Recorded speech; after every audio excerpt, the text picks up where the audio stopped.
Hi, it's Steve from PartSelect. Today we're going to show you how to change the front and lower basket seal on your dryer. It's a pretty easy job. All we're going to need is a Phillips screwdriver, a putty knife, and some high temperature adhesive. Let me show you how we do it. Now the first step in this repair will be to disconnect power to the dryer. If it has a cord on it, simply unplug it. If it's a hardwired dryer, we'll need to locate the fuses or the breakers and turn those off. Now the model we're working with today is a stacked version washer dryer, and we've taken the dryer off, but the disassembly and repair procedures will be the same. So our next step is to lift the main top. There's a couple of spring clips in about 3 inches on either side. So with our putty knife, push back on those, lift up on the top.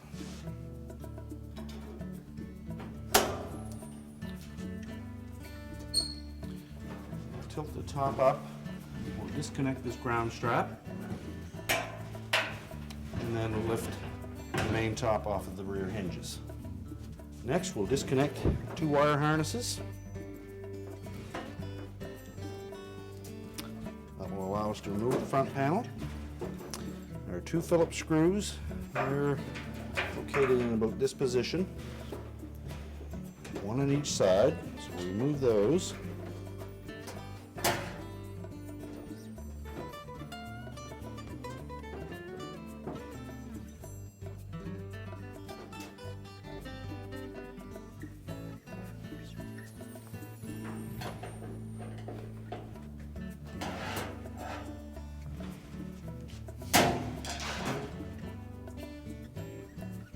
Now we can tilt the front panel forward.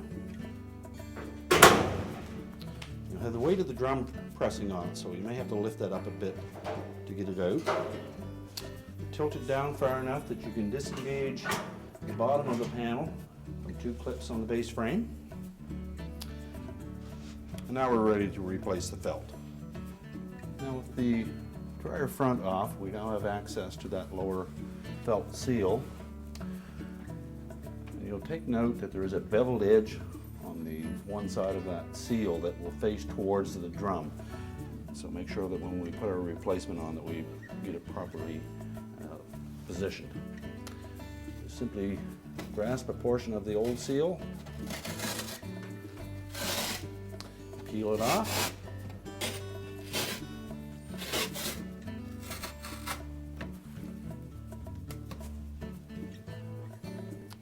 Discard that. Now, the next thing we'll want to do is clean up the surface that we're going to glue that new seal to. If you need to take a little wire brush or even just a scraper to clean any of the excess glue off of there.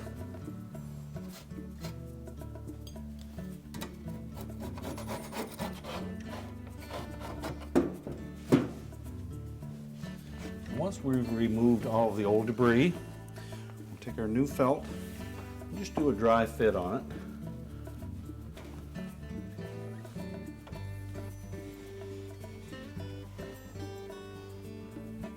And if we need to trim a little bit off, make sure that we don't take too much, just to make sure that it fits tight up against the upper felt.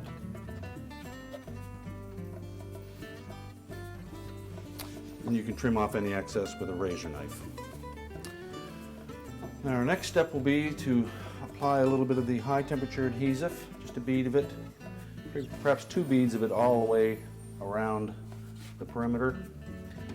And take very good caution on that because it is very sticky and we don't want to get it on the inside surface of the drum front.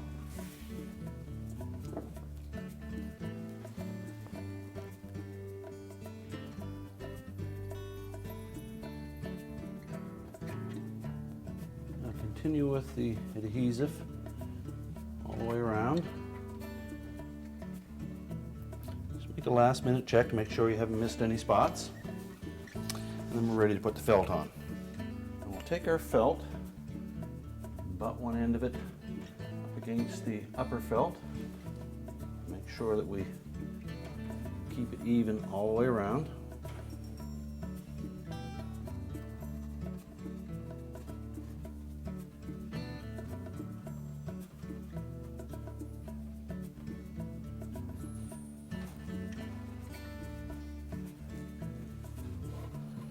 sure that you didn't get any glue on the outer surface.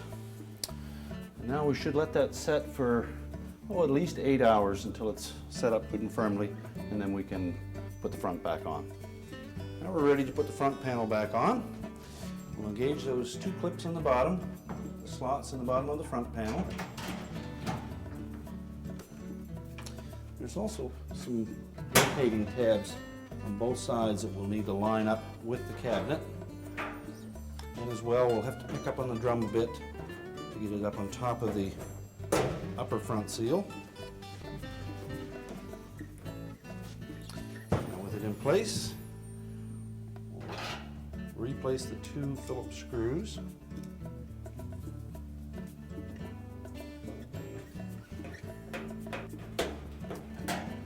Make sure these 2 screws are good and tight.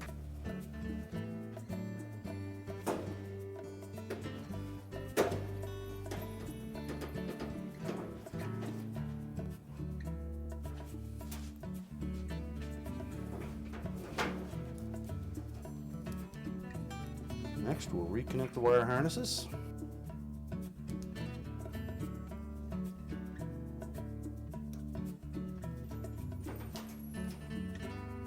And we're ready for the main top.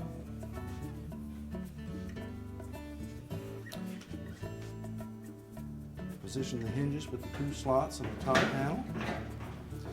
Make sure that that ground strap goes back on and is nice and snug.